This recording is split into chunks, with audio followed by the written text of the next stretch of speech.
Well, hello everyone and welcome to tonight's meeting of the Overview and Scrutiny Committee. It's lovely to see you all in person for the first time in quite a long time, so it's really nice to be here with everybody. First of all, I've got to say that the meeting is being live streamed and available for subsequent playback through the Council's website. You should be aware that the Council is a data controller under the Data Protection Act. Data collected during this webcast will be retained in accordance with the Council's published policy. Okay, so we're going to go on to the first item on the agenda. Apologies for absence and substitution. Are there any, Alec? And we believe Councillor Simon Murray is absent. Councillor Smith's just confirmed that for us. Okay, I think everybody else is here present and correct. So we're going to move to the next item to approve as a correct record the minutes of the meeting held on the 27th of April this year. So does anybody have any comments about the minutes?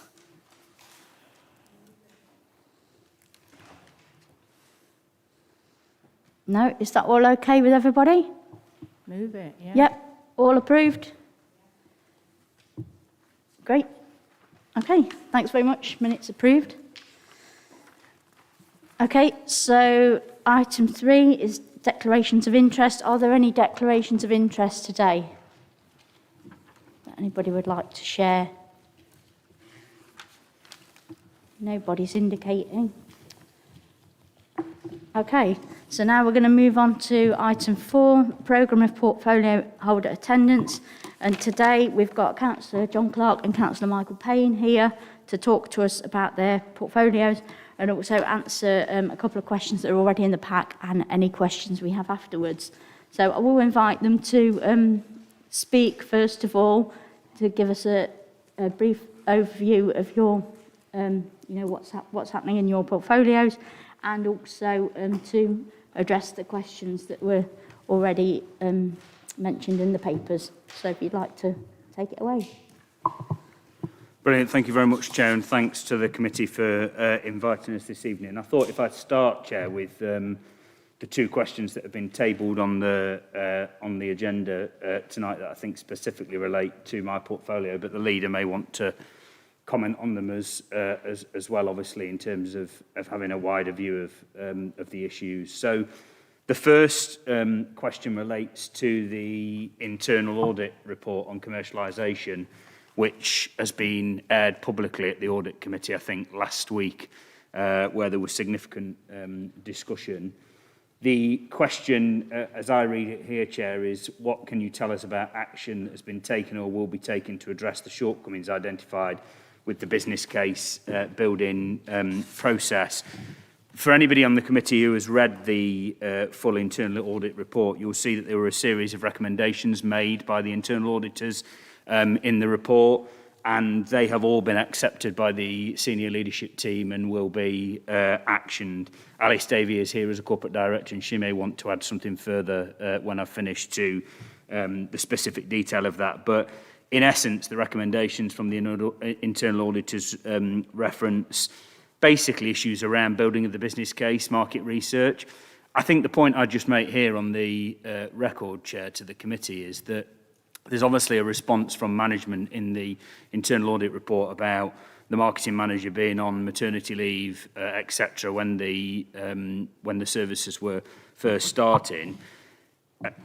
I'm not going to disagree with the internal audit report, but if you look at issues around market research, it's a bit like speaking to a lawyer. Take market research from one part of the market and it can tell you a very different thing from taking market research elsewhere. And I think some of that is borne out in some of the figures. But the straightforward answer to the question in terms of action taken is that there are a series of recommendations there in the internal audit report. I'm not going to read them out word for word. They're there. People can read them. They're on the public record. And they have been accepted and will be actioned by the senior leadership team. So if people want to ask further questions in relation to that, then I'm more than happy to do that once I've finished. There's also a question, Chair, about what we can do to better involve the committee in the early stages of work when new policies or strategies are drafted and referred to Cabinet for adoption.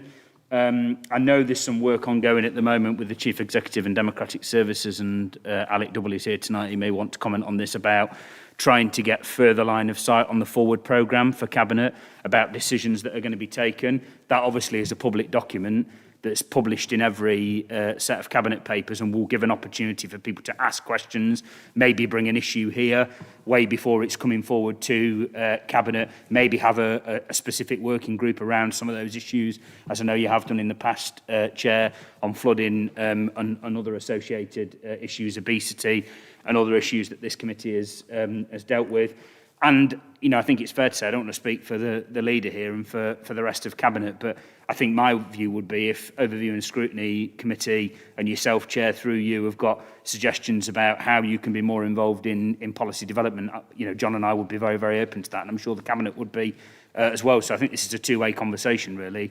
I can give you a view, which is I think we need to be clearer and have a longer line of sight about decisions Cabinet's going to take. And as I say, there is work ongoing in relation to that, but also would be open to any suggestions from the committee as well, Chair. There were some other questions, Chair. Do you want me to take those now as well?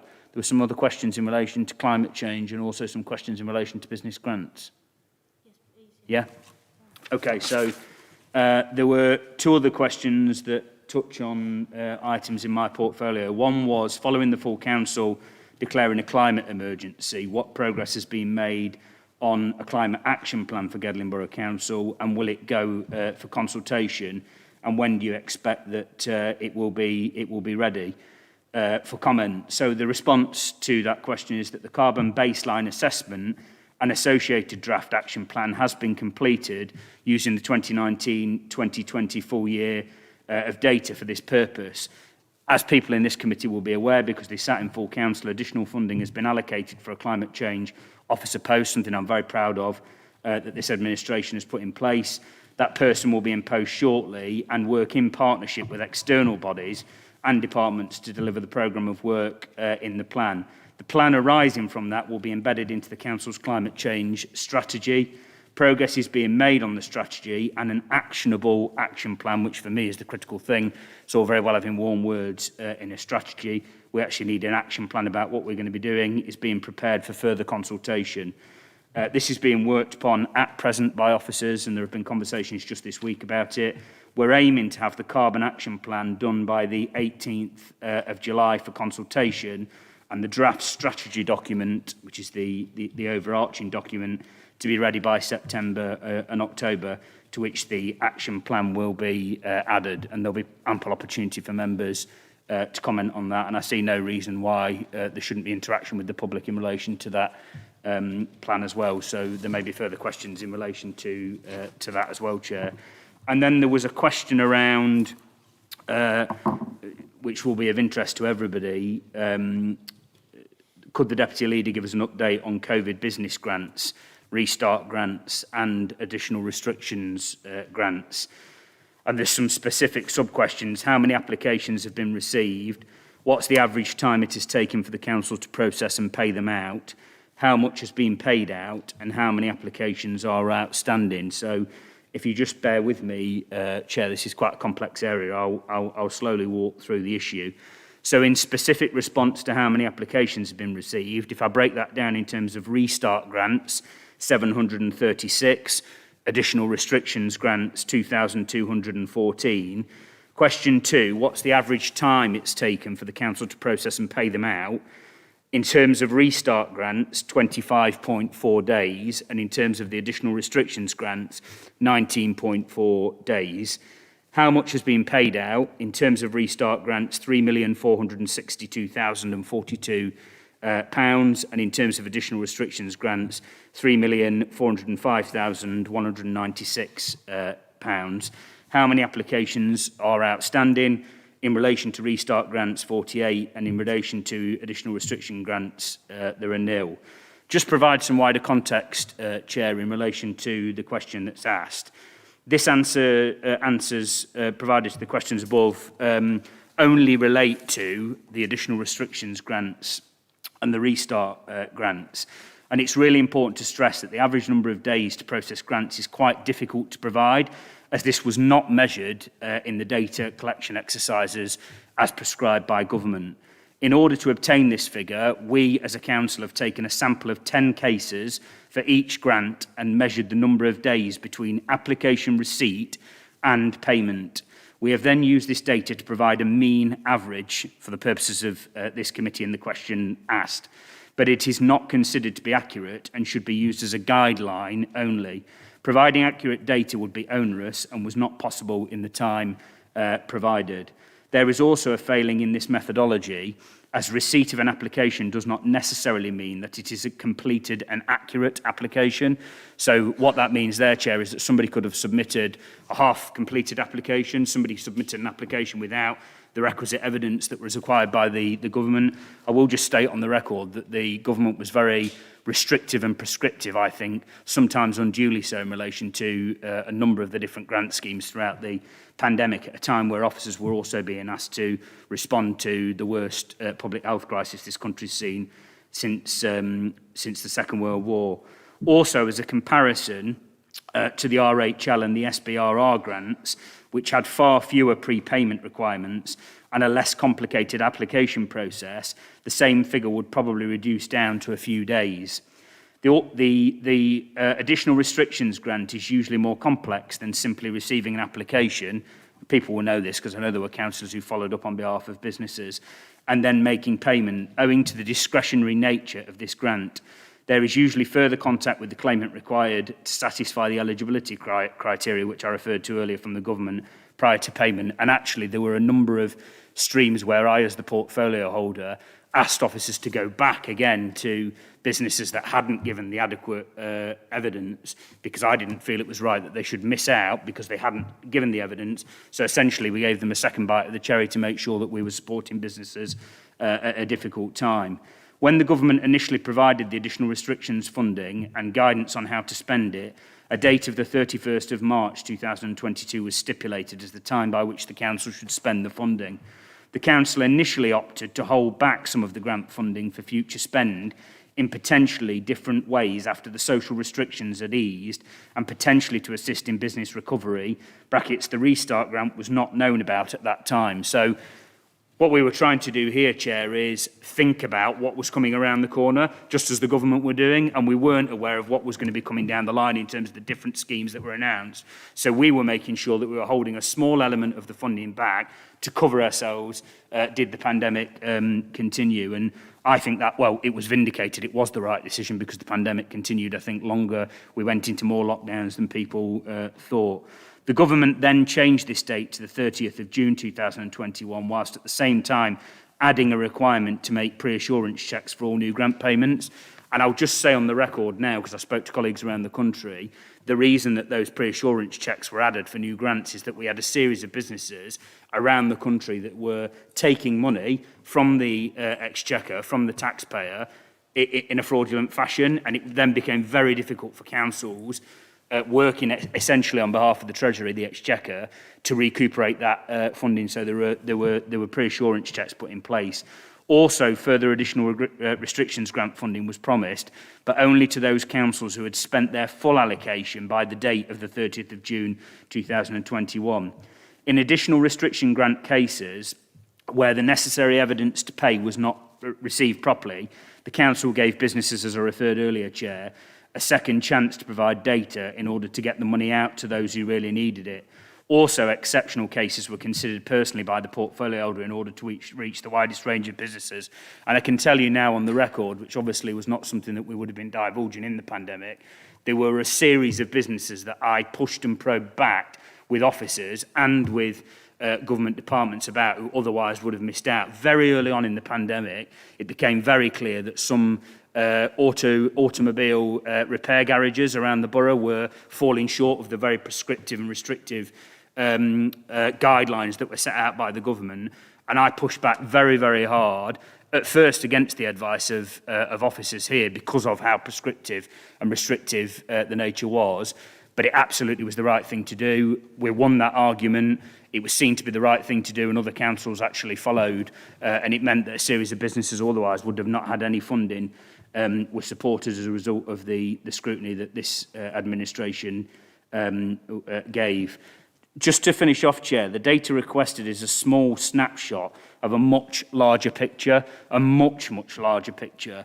In total, since the beginning of the COVID-19 pandemic, the Council has paid out nearly £30 million to thousands of businesses in the borough. So I referenced two figures earlier that gave you roughly shy of 7 million. They are in relation to the specific grants that were asked about by your committee. That doesn't cover the wider gambit of grants, which, as I say, it is nearly £30 million to thousands of businesses in the borough.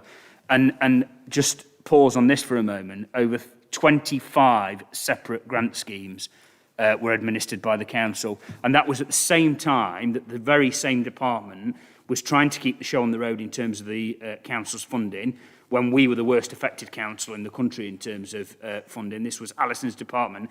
And at the same time that we were administering our 100% council tax reduction scheme to make sure that families weren't pushed into hardship, which we were actually able to expand more than any other council in the country because we'd got that safety net that was already put in place by the council here, which had been in place for well over 5 years, actually somewhere closer to, I think it was 9 years. So I'd just pause here and say and I want to put this on the record, firstly, a huge thank you to our businesses for the patience that they had in the borough, for the hard work that they've done throughout the pandemic, both in terms of withstanding the closures that they had to go through, the patience in terms of bearing with the council, of dealing with the applications, but for working with us as well, and actually for now working really, really hard with our teams in terms of the recovery as we come out of, hopefully, the pandemic, although there are still some worrying signs. If you look at the cases this week, even though they're not correlating to deaths, there are some hospitalisations, and actually there are clearly certain demographics being affected, and even people who have been, I was reading today, double jabbed in terms of the vaccine. 10% of those are still very susceptible to picking up on some of these new variants. So, one, I want to say thank you to all the businesses around the borough for what they're doing in terms of the recovery and for their patience and forbearance as what's been a really difficult time for them. But secondly, I want to put on record my thanks to Alison Ball, but also the entire team who have dealt with, often under pressure, often under intense scrutiny, often under being challenged not only by myself as portfolio holder, but the councils and other member of Parliament. Both members of Parliament were getting impatient at times and asking questions. But I know, because I stood there and I saw it, that on occasion this team, because of how prescriptive the government was being in terms of the grant, were having to hand administer these cases. They were not being assisted by software and by a computer. They were having to hand administer these grants, and I think they should be congratulated by the entire council, and I hope the committee will join me in thanking them and congratulating them. The council has met the altered deadline of spending the additional restrictions grant funding, which I'm really pleased to say, by the 30th of June 2021, and actually has made a claim for a further $624,000 for the borough's businesses. So not only have we spent what we intended to spend, we've actually gone further than that, and we're now saying to the government we need some more additional funding. The council expects to receive this extra funding on around about the 16th of July, and a scheme is currently being developed for approval by the leader, which will be launched to coincide with the receipt of funds. I just hold this up for illustrative purposes, Chair, and if people want to come and peruse this at the end of the committee, I'm more than happy for them to. But this is a spreadsheet of some of the different schemes and the amounts of money that were being paid, the funding amount, the amount that was spent. So you can see the top one here, 17 million, nearly 16 million was spent. And what you mustn't do here is draw a conclusion that we were given 17.9 million. Why did we only spend 16 million? There was 1.9 million left over. The government department actually was trying to effectively land a parachute on a pinpoint on Normandy Beach when it was giving out this money to councils. It was a very difficult job to do. And so the amount they gave us didn't necessarily correlate with the exact amount that the council needed in terms of the number of businesses that it had got. So actually what you see here is probably us hitting the maximum amount in terms of expenditure, and that's borne out by the figures that I've just been talking to you about. But you can see there the different lists. The balance remaining, the amount that had been sent out. So officers have done some really, really good work, Chair, and I think they should be congratulated in terms of the work that they've done, and hopefully that provides some reassurance to people that they were working flat out Were we the fastest in the country? No. Were we top of the league table when a league table was put out? No, we weren't. My view from the start was this isn't about being top of the league table or being the fastest. This is about getting it right for the business. Because the absolute worst thing was councillors who ran around trying to get funding out the door in a few days, only to then turn around to the business a week later and say, sorry, we got it wrong, we're going to have to take the money back off you, leaving those people in dire straits. And I just finish on this point, Chair. More than happy to come to this committee, and I think it's a good part of local democracy that we have scrutiny and transparency around some of these issues.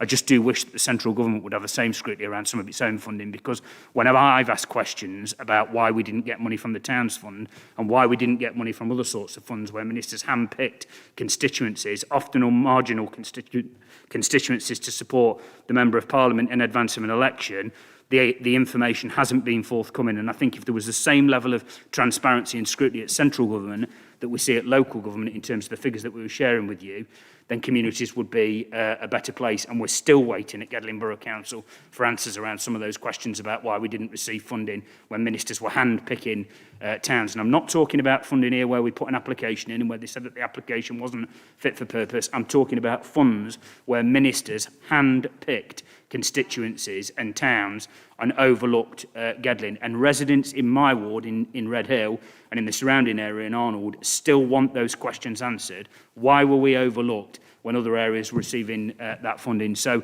more than happy to come here, more than happy to be transparent, Chair, but I just wish sometimes that central government would be equally transparent as well.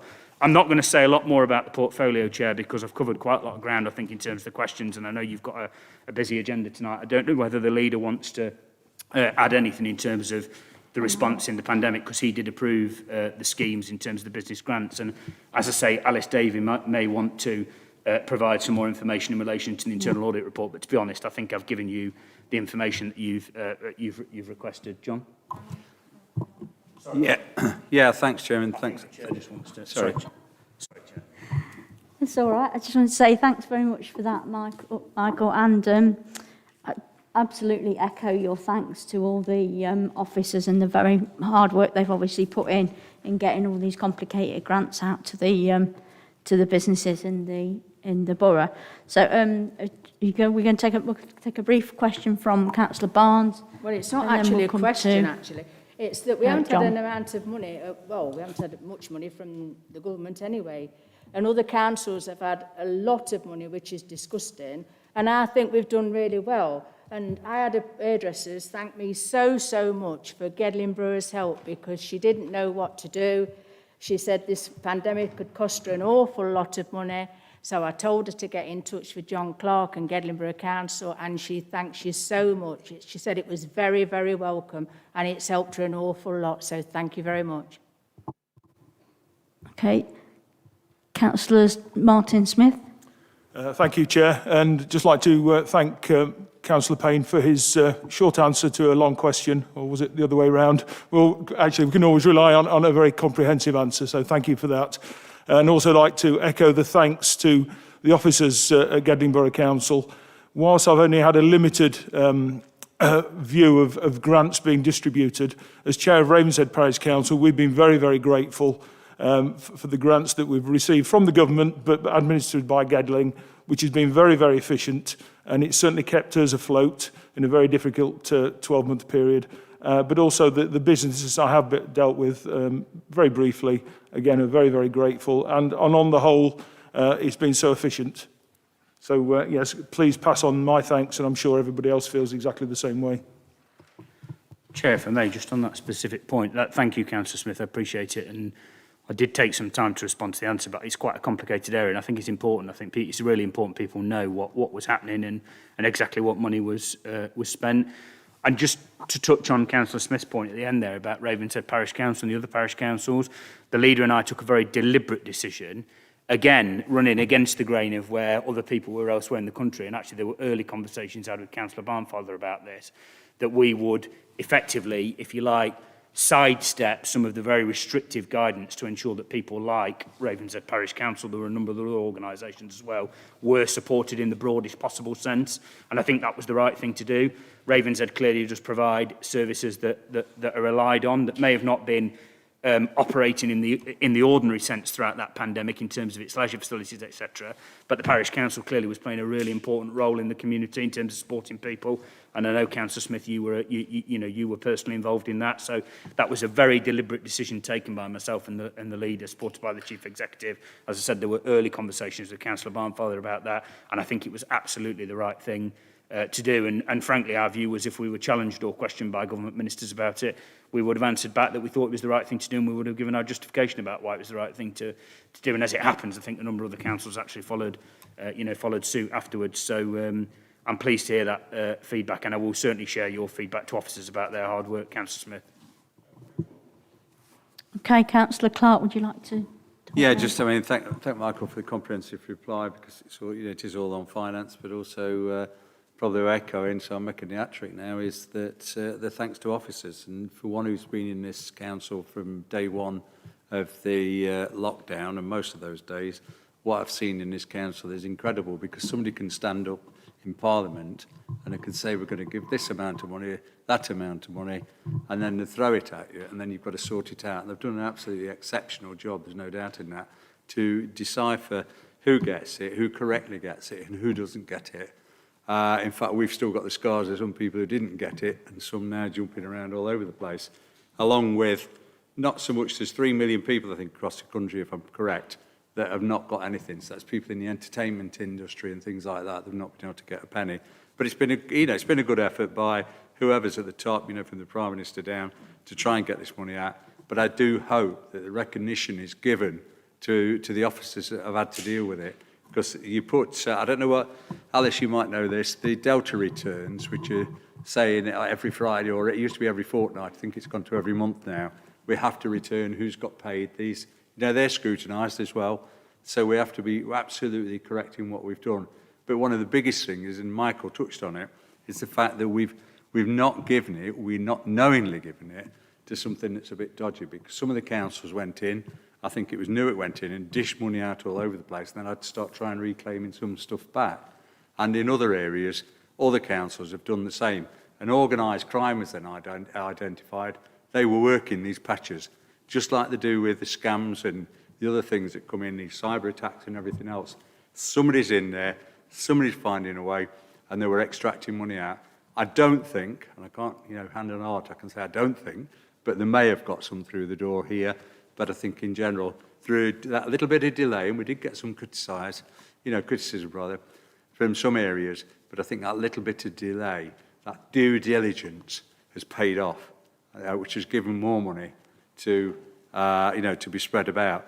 There is a problem, because I know we've overspent in some areas, because once you've gone to and got rid of the certain amount of figure that's been given as grants, you don't get any more. If you make a mistake, then you've got to find it from out of your council tax. So it's been a big, big job to do. So again, like Councillor Smith, Michael, myself and other people here, we are indebted to the small team, and I've seen the small teams, because it's like being in a Maris Celeste here in a day. There aren't a lot of people here, and they've dealt with it exceptionally and professionally. Thank you. Okay, thank you, Councillor Clark. Has anybody got any questions for Councillor Payne or Councillor Clark? Councillor Boyle.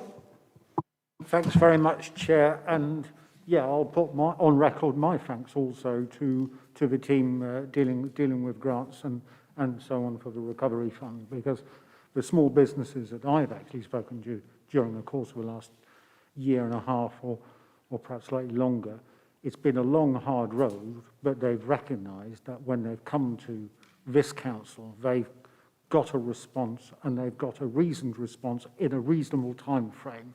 Maybe not the quickest, but when the decision's been made, it's usually been right, and I think that's obviously the right side to be on in this. So I want to put my thanks on record for sorting it out in the way that has been done, because I think that's been extremely useful. I want to go back, if I may, Chair, to the earlier question on commercialisation, which I think Michael Payne, Councillor Payne, answered very well, actually. But I wanted to ask him this. in terms of building a business case, obviously there's got to be a viable business case made. For example, you know, the cremation service for pets or whatever, which I think is a brilliant scheme, by the way. There's got to be a business case, but there's also got to be a reason for doing it. And it comes to mind that there's a lot of reasons why local authorities may well intervene in the market. And we've seen that with the city council in the energy sector.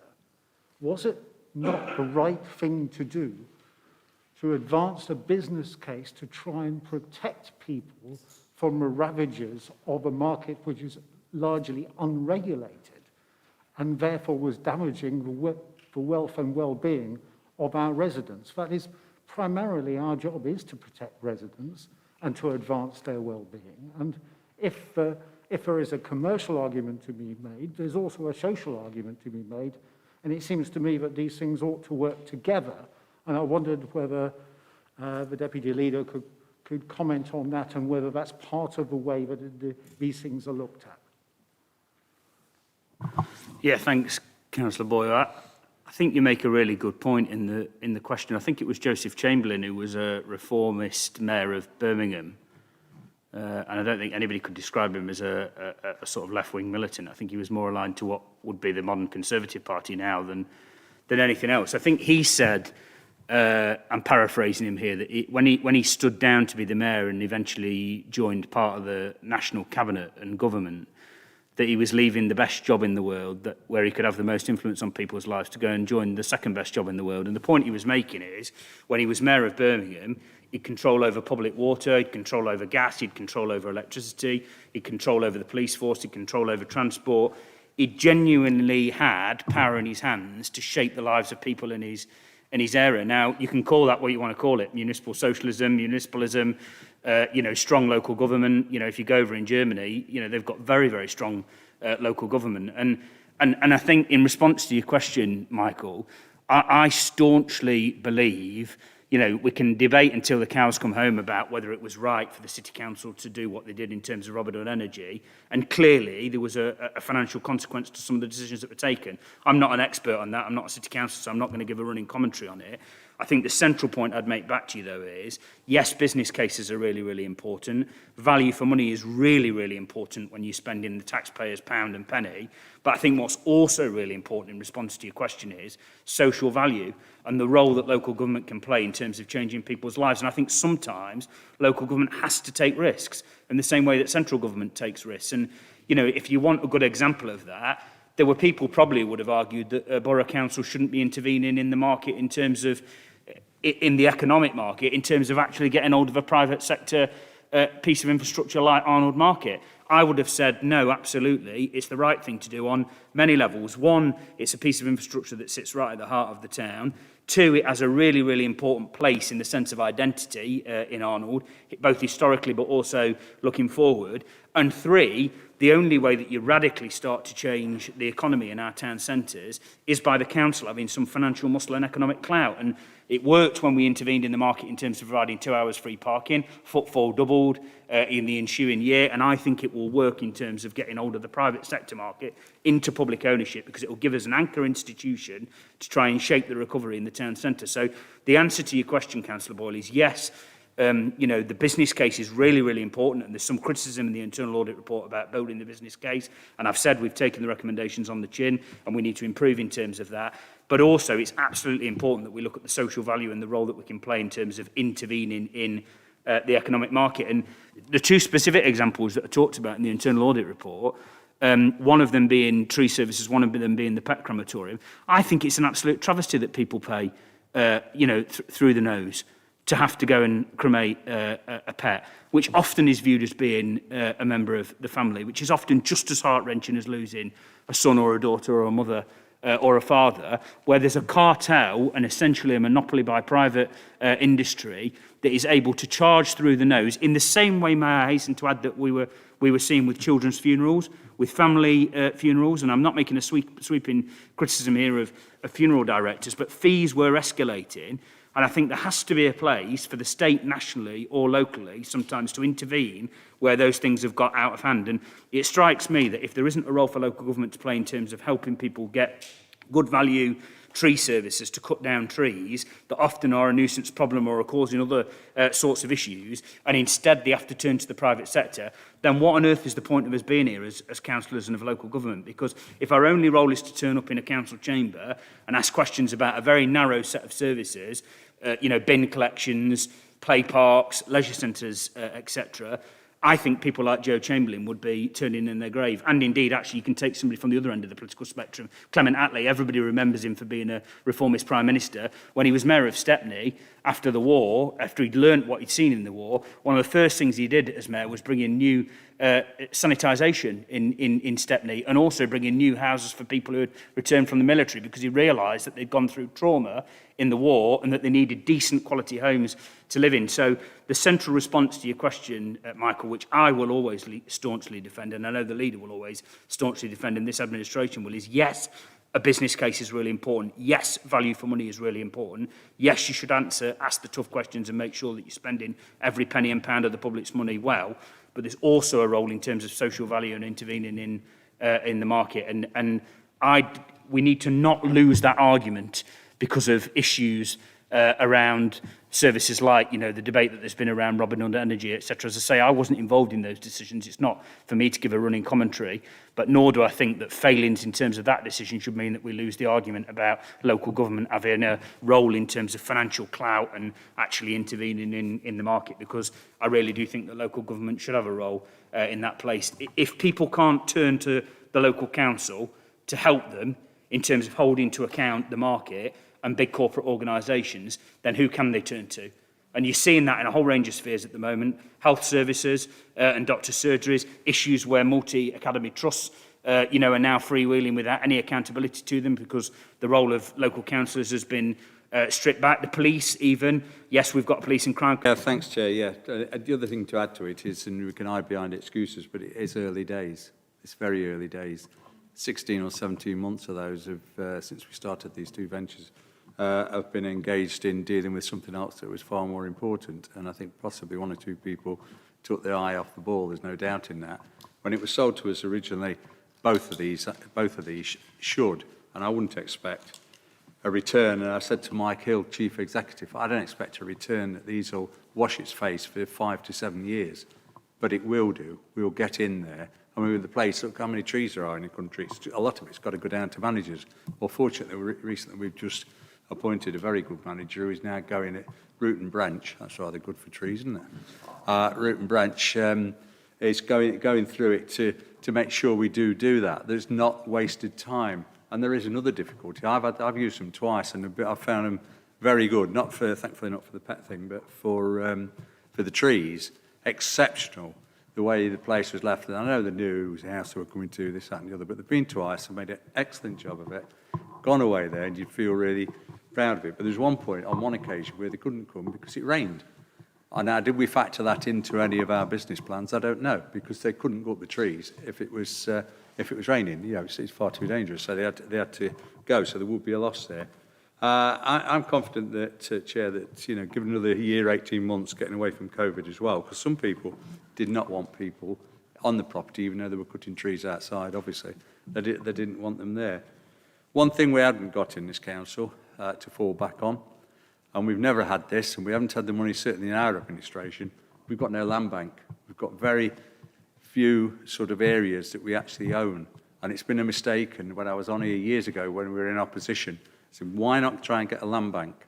And that's what the city have done, or the city of Westminster, which is a strong Conservative council there. They've got the land bank, they've got the buildings, they've got something to fall back on when these times get really difficult. We haven't got that.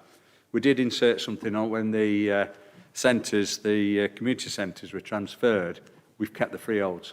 So at least gives us a little bit of strength, a little bit of collateral there. We've got no hotels, thankfully. And I know other places have got hotels have got some serious problems because they've been shut most of this period. Our council's leapt in there. They bought all sorts of things. We didn't do that. We were very, very prudent, very careful with the money that we spent. My only frustration out of this, I didn't find out about this audit report until Bob reported it to me. So there is a bit of smack on the knuckles for the chief exec when he comes back. that we weren't informed. So it came quite a shock and quite a surprise to see something, you know, with these great big red lines down. But I have every confidence that the plans that are put in place will get us out of this and we'll move to a profitable, you know, I wouldn't say in the next year, 18 months, but it definitely will make some money eventually. Thank you. Thank you, Councillor Clark. Councillor Payne has indicated again. Just a really brief point.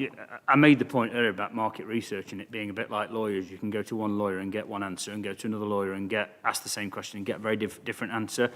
The points made in the internal audit report, for anybody who hasn't read it, which I just think underscores the point about market research and the criticism made, you can go online and it says that there are 10,000 pet funerals every year, but you can also go online and it tells you that there are 9 million dogs in the country and 10.9 million cats in the UK.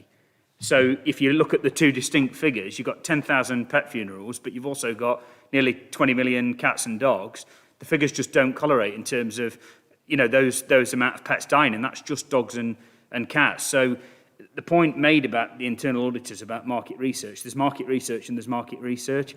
And I think that is not necessarily the answer. I think the points made about the business case and the scrutiny of the business case and there being robust targets and questions being answered and contract management, etc., are well-made points. But I just wanted to use that as an illustrative example, Chair, if anybody hasn't read the internal audit report in full. Okay, thank you. Has anybody got any more questions? Apart from I'm just going to ask Alice if she's got anything to say because Michael did refer to that. Yeah. Thank you, Chair. No, nothing to add for me. Fine. Well, I can't see anybody indicating that they want to speak or say anything.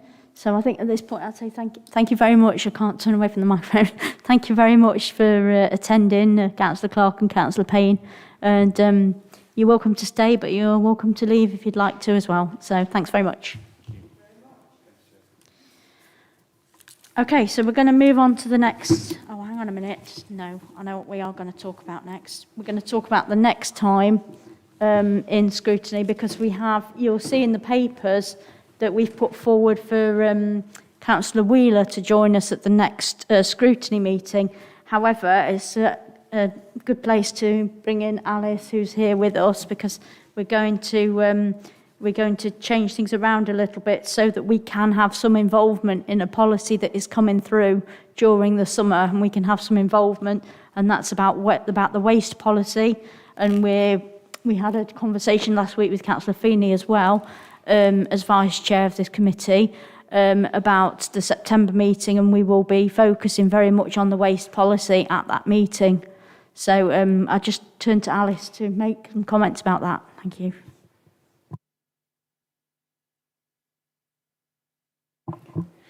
Thank you, Chair. Might I suggest that we consider that under the work programme item? Yep, that's fine. I just wanted to mention it here as we're talking about the portfolio holder for next time. So it probably won't. We're going to rejig things a little bit, so potentially not Councillor Wheeler. So, okay, we're going to move on to the next item, which is the Corporate Risk Management Scorecard for Q4. You'll have it all in your papers. And I don't know, are you going to speak to that, Alice? Yep, so I'll let Alice talk about that. Thank you, Chair. What you have in front of you, I think you'll be familiar with the corporate risk management process within the Council. We're asking tonight that members note the actions identified in the Corporate Risk Register, which is provided at Appendix 1 to your report tonight, and identify any risks about which you would like further information. It's noted within the report that the Corporate Risk Register covers your risks at a very high level, and as such, you'll see a number whose scores remain high. That's because despite mitigating action, as you will see, there's frequently a likelihood or an impact that means that despite that mitigating action, the risk will remain for you on your corporate register as it should. I think it's an invitation tonight to consider the current risks that you see in front of you and to pass comments if you would like to. There are notes in relation to this because, of course, COVID has affected the risk register this year. And we've noted for you in point 3 of the cover report that 2 Cabinet's reports were taken In relation to COVID risks, we've detailed the differences that those have made and some of the actions that have been taken accordingly. If there are any questions, be happy to take them on Alison's behalf. Okay, so does anyone have any questions about our current risks? Or our current risk scorecard, should I say? I'm not seeing anybody with anything to say, which I guess is good, because that's showing that we seem to be controlling what we can. Okay, I will move on to the next item on the agenda, which is the scrutiny work programme. If you'll just bear with me while I get my papers in front of me, because the first thing we have on here, I think, is about the flooding. Yeah, so you'll see in the report on the scrutiny work programme, we have got about the surface water flooding working group. It went to Cabinet, and we've got their feedback on the recommendations within the report. So can I just clarify with Alec? Presumably we take what they've said and say what we think. Yeah, so it's up to the committee, particularly members that sat on the group, just to sort of reflect on what Cabinet have said. And we'll also take an update in 6 months' time on the progress of those recommendations. Okay, so has anybody got any comments on what Cabinet have said about our recommendations, whether they're accepting or not accepting or partially accepting the recommendations? From my point of view, it seems to me that they're accepting things that the council can do around communications. Seems to be a thing that they will accept and do, such as communicating with residents about responsibilities and various things that can be done. But then there are some other bits that they're not fully accepting generally, because it's more a county council thing. Has anybody else got any comments? Harley?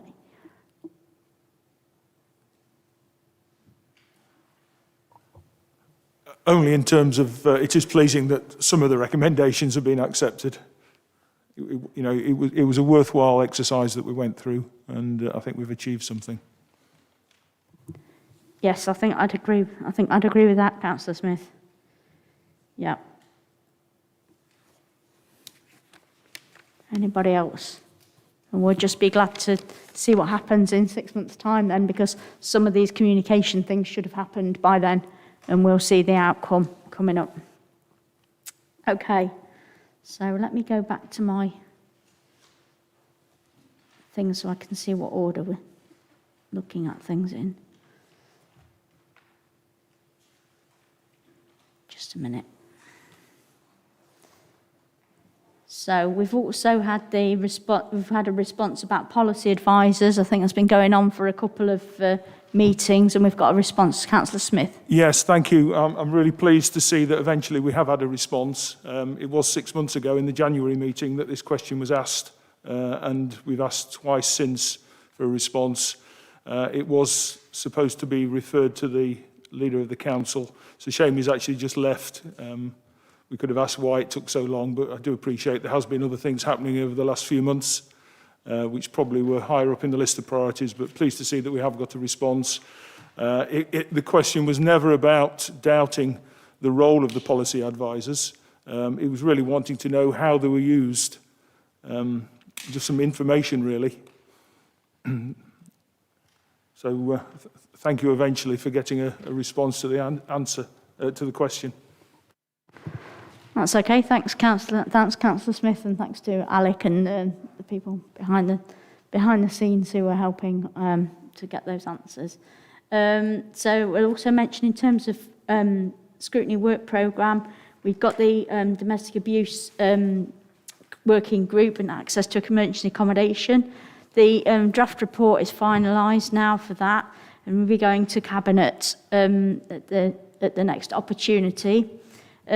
Just a little mention that we know there's been a lot of important output from this group. It's done some very worthwhile work, and I was on the group. It was very interesting, and seeing things we're doing in the borough and things we can do to help with the borough, and how we have to work with other authorities and organisations as well. Many of the recommendations are under Gedling Borough's control. We believe so. There's a good piece of work, although we are aware that there is legislation around domestic abuse happening at the moment, and anything that gets taken forward can be considered by Cabinet, and then we'll come back to this in the same way that the flooding has done, and we'll see what they've got to say when it goes to Cabinet at the next meeting. Has anybody got? I know the people involved in the working group will have been involved in it. So, Councillor Hope. Yeah, it says that the domestic abuse report is attached to Appendix 1. Sorry, Mike, Councillor can you Hope, yeah, speak it into the was microphone? missed off the original agenda, but there are copies here and it was emailed to you all. Was it? So if you like a copy at some point. I'll come up and get Yeah. it. Thank you. Apologies. Mike, you've still got your microphone on. Councillor Hope. Sorry? Do you want to turn your microphone off? That's it. Thank you. Have you got a magic button, Alec? Oh, is it? Oh, okay. I won't do that. I promise I won't do that. Okay, so has anybody else got any comments on what this group's done? Some very good work, very interesting things, and hopefully we can, these good suggestions will go forward. Okay, so, hang on a minute. Councillor Hemingway, is it? Were you indicating? No? Oh, sorry, Councillor Ellis. Thank you, Chair. I know I'm not part of the Scrutiny Committee, but as I chaired the Domestic Violence Working Group, I hope you'll indulge me a little bit to give you a bit of information about the context of our work and things that I feel that people should pay special attention to. Basically, the situation around domestic violence has just become very fast-paced and very changeable. I mean, a week may be a long time in politics, but when it comes to this report, it feels like a year has passed by in the blink of an eye and everything has changed.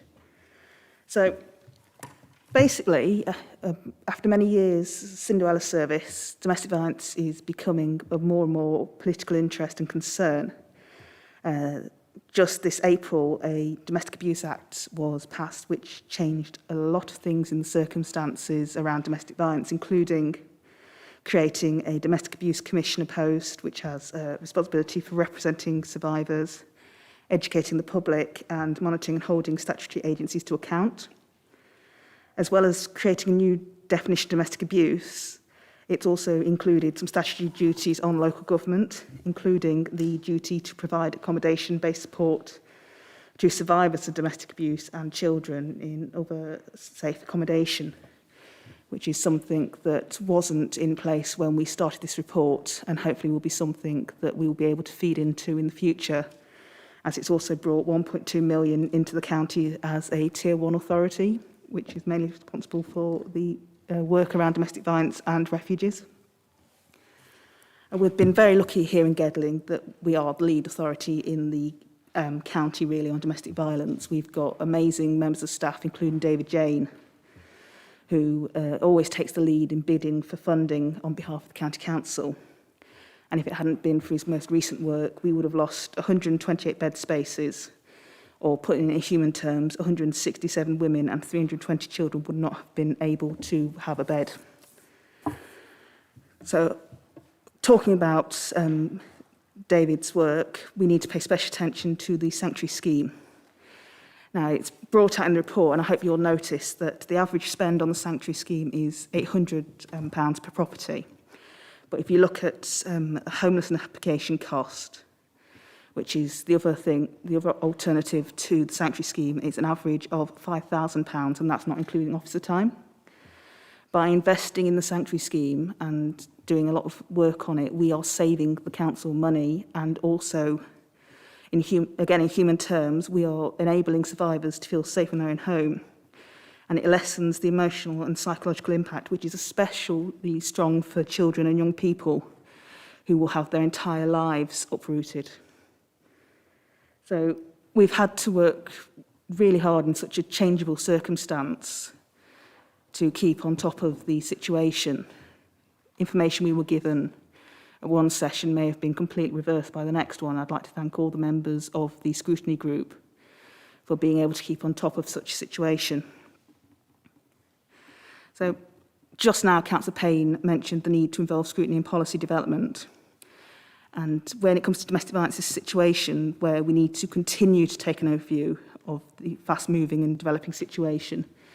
So I hope that we can continue to scrutinise the domestic violence provision. It's not something that we can just finish with a report because it's changing so much and we need to be able to do more work on this. But that said, the report gives some solid recommendation which Gedling can achieve, most of which are within Gedling's control. And I'm hoping that the Cabinet will agree, as again, it will save money in the long run, especially supporting the sanctuary scheme. Again, I'd like to thank everyone who made working on this scrutiny committee so useful. And I hope if we do continue the work that people from other groupings will come and join us in working on it because it's such an important cross-party political situation. Thank you, Councillor Ellis. Yeah, I think that was very, very, very well said about the outcomes of this group. And so hopefully when they go to Cabinet, they will accept our recommendations, as you say, many of which are under Gedling's control. And hopefully, as the county, as the Tier 1 authority, will, as they begin to, if they take on, more roles of what they need to do, hopefully they will look at what we've done here and, go by Gedling's good work as to what we've done. And then if it becomes applicable that we need to do some more work in this area in the future, as Councillor Ellis has suggested, we can reconvene or carry on from that point. Okay, so thank you very much. So I think that's dealt with all the past scrutiny work programme. So I think now we will talk about the waste policy, which is coming up. So I'll let Alice give a bit of an introduction. Thank you very much, Chair. I just wanted to mention tonight, based on what we've been talking about policy development for the Council, that there is an opportunity coming forward for input into the waste policy development. A somewhat dry area, I accept, maybe not tugging at the heartstrings in the same way that flooding and domestic violence could. However, an increasingly important area for us to consider in terms of the Council's current performance and recent audit reports as well. We have one of the lowest rates of recycling in the country, based on a very high contamination rate, and we also have a very high level of residual waste in terms of our tonnage per household. So actually, it is a key area for the Council in terms of performance. It is a key piece of policy development, and the way in which we develop policy should be the starting point for us to be able to influence and increase our levels of recycling, decrease our levels of contamination, and hopefully reduce the amount of residual having to either go to our landfill or to our energy from waste plant. We are fairly tight for time. We want to take the waste policy to Cabinet for consideration in October, but the policy is in draft. And so we could set a working group up, Chair, with your permission, that works over the summer, as none of us will be going away, I don't think. And we could then take some recommendations forward in line with yourselves, according to a work programme, to look at the topic. Thank you. Yeah, and as I said, we have briefly had a conversation about this prior to today, and I think that would be a very useful thing for us to be able to have some input into the policy. And then if I'm right in thinking, this is about our general policy, and then beyond that, we did think about more about the practicalities and the nitty-gritty of, how we can help to solve the other problems. Is that correct? Yeah, thank you, Chair. Yes, your policy is your starting point, and flowing from your policy will be a strategy. So your policy is going to decide what rules we put in place for our population and how we should implement and enforce those rules. And then flowing from that is your strategy, your how-to. So an example is if our policy is that we provide as many free recycling bins to a household as they demand. Our strategy would talk about how we get those bins delivered, how we ensure that the recyclate within those bins remains contamination-free, and how we implement any further policy about the enforcement of contamination in said bins. Councillor Barnes. Thank you very much, Chair. That's very interesting. But, you know, I mean, I'm just so cross about people fly tipping, and I'd just like to educate people a bit more about fly tipping, because that costs an awful lot of money as well. And it really gets on my wick when I see it. All about, and why do people do it? I just don't understand them. They're just either idle, well, they must be idle, because they won't be bothered to go down and just get rid of it. And I know some items are big and they don't want to pay any money. So maybe we could make a policy that we did it every month, that we collected big items. I mean, I know we do, but I mean, I just think we've got to do a bit more about fly tipping, because it's really getting on my wick. Thank you. Alice? Thank you, Chair. So your waste policy will touch in part on fly tipping issues, and it will touch on how we deal with fly tips across the borough, what our targets are, and how we aim to collect that waste. It won't talk about enforcement of fly tipping. That will be covered through your environmental enforcement policy. We are looking, as it happens, at environmental enforcement. I wonder whether if I discuss that with the Chief Exec, we slightly delay our consideration of environmental enforcement policy, and that would enable Scrutiny then to have a flow-on working group that could consider the draft environmental enforcement policy also. We are undertaking a piece of work, as it happens, to bring a report to portfolio holder for environment, which relates to the enforcement of the duty of care for fly tipping. So just as a point of interest, fly tipping has two elements of enforcement available, one being the act of fly tipping. So if you imagine to enforce on that, we need to see somebody fly tipping. That's really difficult, actually, because people are very clever about fly tipping in a dark lane with no CCTV cameras at the dead of night. But the duty of care enforcement of fly tipping is when an officer of the council is able to go out and in a very specific way to investigate the fly tip. If we find a piece of evidence within the fly tip that contains a name or address, you are responsible for your own waste. We are then able to enforce upon that in a variety of ways.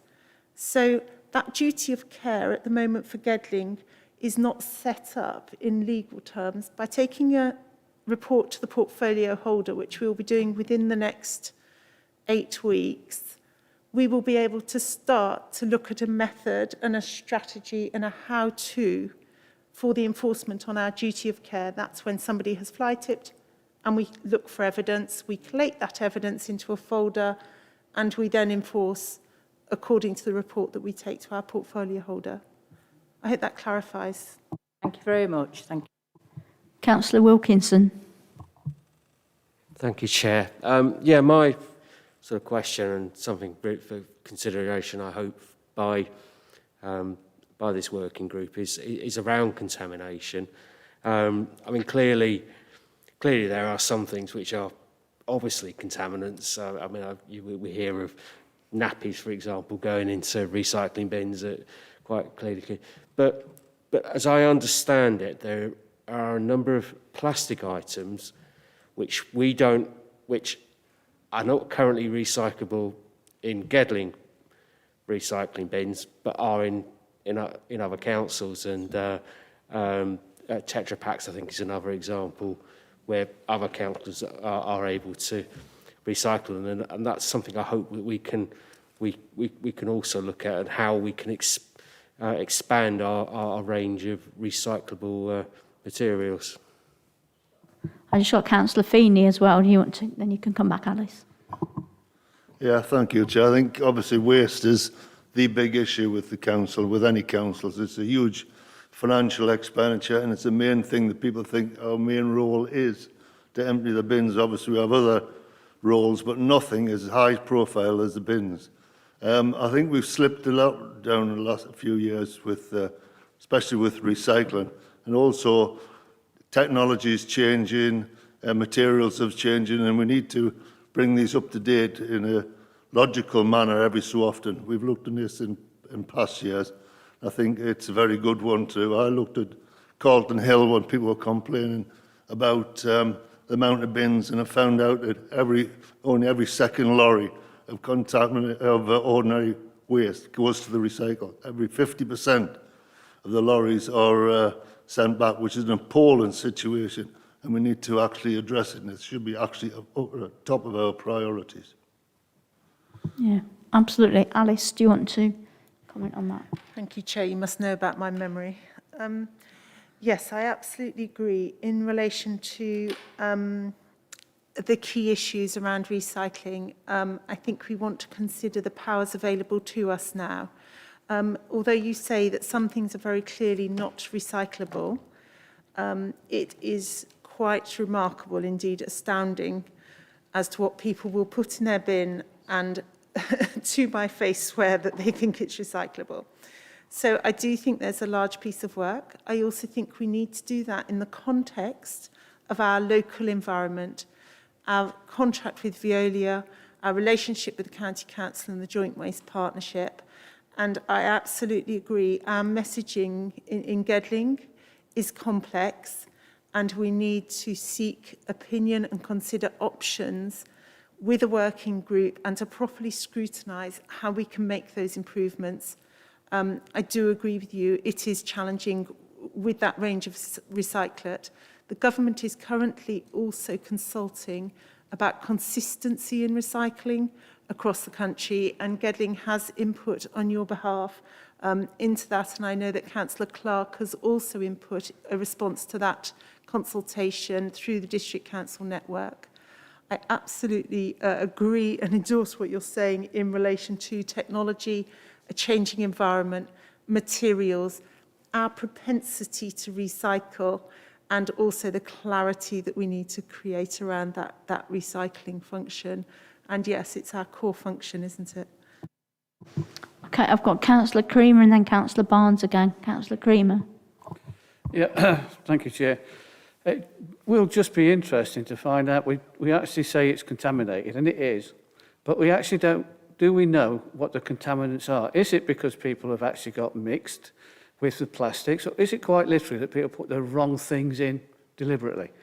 So it would be useful to find out what the actual contaminants are, so we could actually work on that.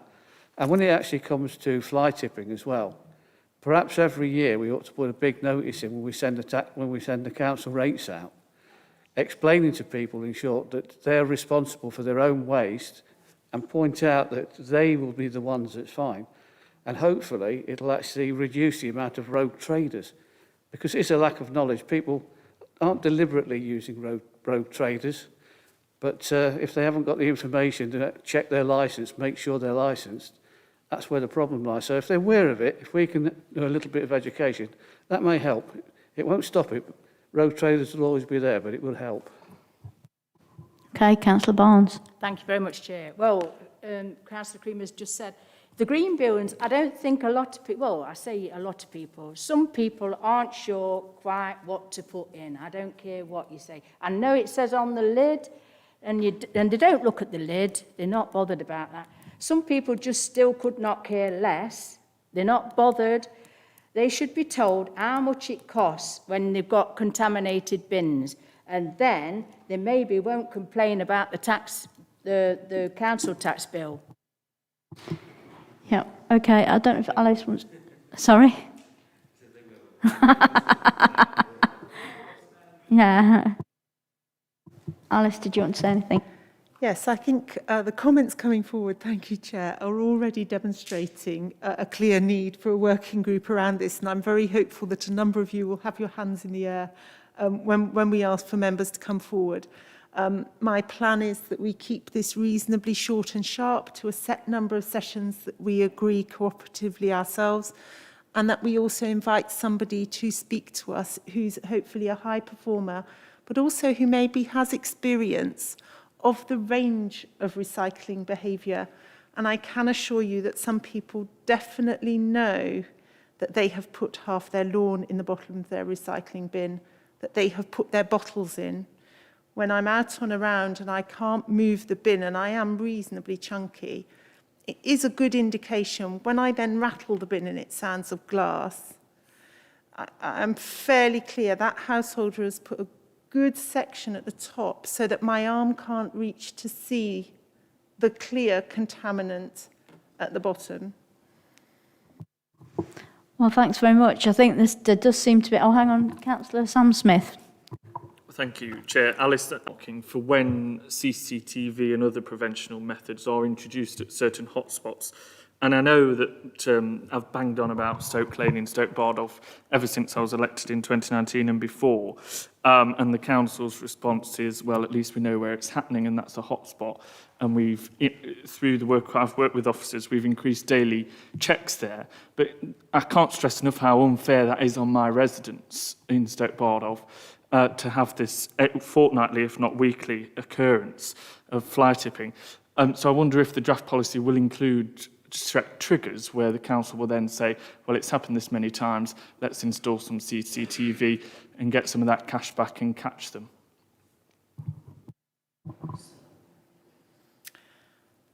Thank you, Chair. Yes, our environmental enforcement policy can make mention of both covert and overt CCTV surveillance.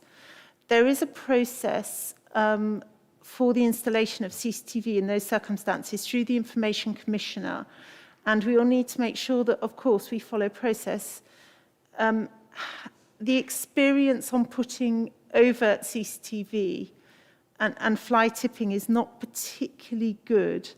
The use of our other powers around our duty of care to enforce, to investigate the fly tip has been found to be maybe more effective. But yes, we certainly welcome the opportunity for discussion. Those powers are available to us and they'll be found within our environmental enforcement policy.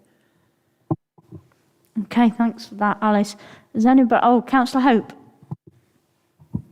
I'll remember to switch it off this time. We seem to be actually doing the committee's work in a strange sort of way. We're all coming up with our own views. I'd be more than happy to serve on this committee, but am I right? I thought you started off saying it was waste, and it may slightly mention fly tipping. It may be slightly involved with that. Now we seem to be talking very strongly about fly tipping and not so much about waste. So can I just ask, what will the focus be and who's going to decide the agendas? Yeah.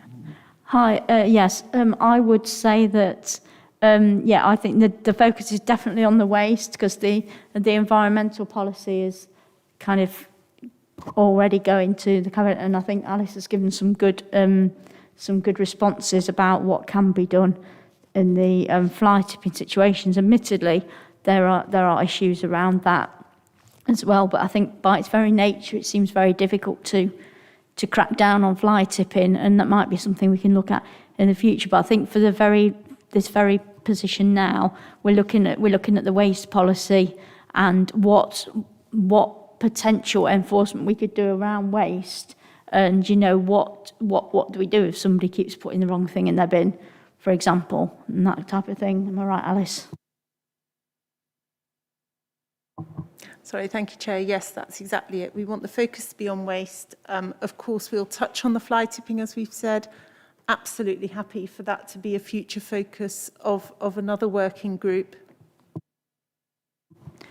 Okay, so are people happy with that we're going to focus on the waste policy, which I believe, so have you got a schedule for when the draft policy is available, Alice? Thank you, Chair. I would suggest that we look at a series of 3 or 4 meetings going across up to your next meeting on the 6th of September for us to be able to bring some matters for consideration back to the committee. So it'd be quite a tight schedule. I would think meetings of about an hour and a half to 2 hours each would be enough to consider the matters that you want to look at.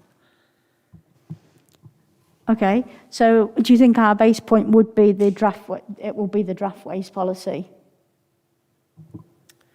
Thank you, Chair. What I would do next is put out to the working group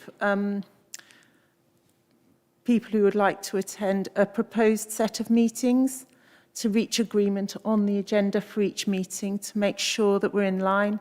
We'll certainly consider the draft waste policy as a part of that. Okay, that sounds good. Councillor Boyle. Just a sort of technical question, and I would put my name forward for the working group, by the way. Are these meetings likely to be on Teams, as previous working meetings have been, or are we moving to full physical meetings? I'm not sure. What would be your feeling? I would suggest logistically that we could do some sort of hybrid, so for people that aren't comfortable with the technology could perhaps come in, and then anybody else that was comfortable with the technology and it would benefit them to be at home could also participate.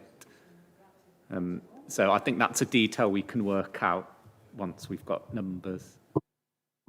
So I think at this point, are we asking for people who'd like to be on the group? I know I would very much like to be on it, and I'd be more than happy to chair it as well, if that's okay. So have we got Marge, Paul? Oh, it's everybody. Yeah. Chair, I have a question. Would we need to attend every meeting? Because I think I would need to know the schedule because of being away some of the time before I fully commit myself. You're talking over August, which may be difficult. Thank you, Chair. I would suggest on this occasion, I think normally we would want to get the flow of information and people to attend all meetings, but I think on this occasion we could come to a best possible case, and I think if people then miss one out of a schedule of 3 or 4, that would be acceptable. I think if people are missing 2 out of 4, it probably wouldn't be helpful. Thank you. Okay. So we've got did you get a note of who was interested, Alec? Do you want to show again, please? So we've got Councillor Wilkinson, Councillor Feeney, Councillor Hope, Councillor Elwood, Councillor Creamer, Councillor Paling and Councillor Boyle, and myself. Was that too fast? Sorry. Just make sure I've got them all down. Right, so there's, I'm going to call them by their names. Mike Hope, Andrew Elwood, Jim Creamer, Paul Feeney, Marge Paling, Paul Wilkinson, Michael Boyle. Is that correct? Fantastic. And myself. Fantastic. So we'll get cracking on that, and I think it's going to be a really good.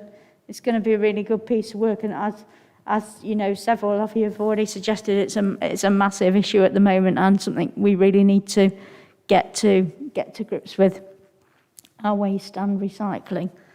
Sorry, Chair, just because we'll look to make a provisional schedule of those people. Is there a time of day, a day of the week that isn't good that we can't sort of to work towards a schedule? From my own point of view, I'd say I need to be... Yeah, could you let us know before? Oh, sorry, as soon as yeah. you can, yeah, that would be great. Oh, sorry, I need to keep talking. Okay, so I think that's sorted out the thing around the waste. So we will perhaps consider how much of the following meeting we're going to need to devote to the waste strategy, and whether we would have Councillor Wheeler as well at that point. But I'll take that. I'll maybe take that offline with Alec. Is that okay? If that's okay. Yeah, what I would maybe suggest, because you're looking at something environmental, it might be a good opportunity to ask the portfolio holder for environment to come, who happens to be here. Yeah. So yep. we could Good maybe plan. look at that, rather, and then the meeting would make more sense then, I think. Yep, that would be good. So we'll do that for the September meeting.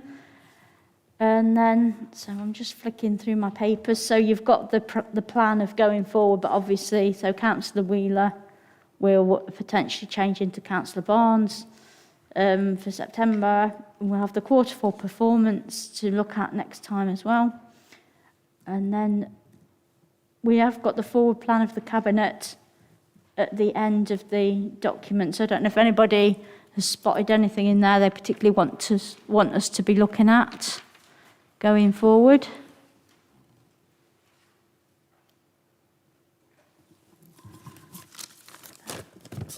There's silence. Just going back to my agenda. As part of the scrutiny work programme, I can't see anybody indicating anything. So hang on a minute. We have a suggestion. Chair, I wonder if I could draw members' attention to the Carbon Reduction Action Plan, and following the appointment of the officer, it might be sensible to hear about the strategy and the action plan in the later part of the year. So maybe looking into either your November or your January meeting to give the officer time to be appointed, to settle in, to be inducted. So maybe the January to hear from them. Yeah, I think January would be a good time because in November we do the public protection review in November. So that would be a good time to review it in January, give them some time to get on with get to grips with what's going on. And yeah, come and speak to us in January. Yeah, good idea. Thank you, Alice. You pop that in the plan, Alec. Thank you. Is there anything else? Anything else, Alice? Okay. So I'm just going to move to any other items which the chair feels urgent, and I don't have any.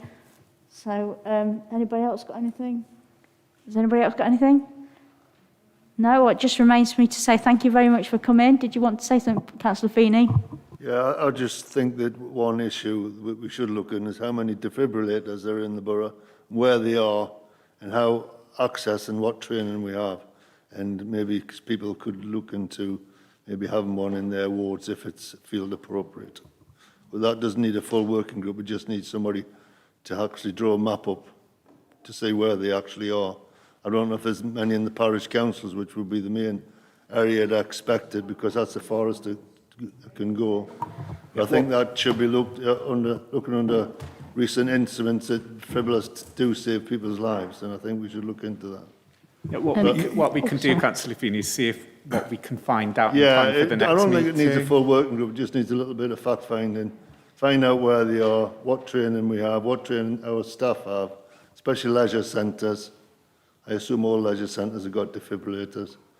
You know, how we cover sports fields on a Sunday morning, little things like that. Yeah, that's a very good point. I think, sorry, Councillor Martin Smith. Yeah, Councillor, just to give you some background on that, I think it's the British Heart Foundation or there's another body that actually has a database. Certainly Ravenshead Parish Council has made sure that our defib machines are added to that. Yeah. And we certainly, as a parish council, have written to all of the other organisations that has a defib within our parish. But be interested. I'll find out some details of actually the website, and it may actually prevent a lot of the legwork happening because it's already been done. Yeah, that's great. If whoever can liaise with British Heart Foundation and people who have got that sort of information. Yeah, I know. I don't know if I saw it somewhere on social media or something. Somebody mentioned it, something about, do you know where your nearest defibrillator is? And I think that's always an interesting thing to think. You know, I was thinking, I'm at home. Do I know where the nearest one is? And it's really, useful thing to think about, for everybody to think about where their nearest one might be. Anyway, so that's that. Yeah, it's a really good idea. Thanks, Councillor Feeney. Very, very good idea. Yeah. Has anybody else got anything to add? Whether you could top Councillor Feeney's suggestion. It's going to take some beating. Okay, that's great. Well, it's been really lovely to see you all here in the building, and I look forward to seeing you again soon. Thank you. Oh, hang on. Were you indicating, Michael? No?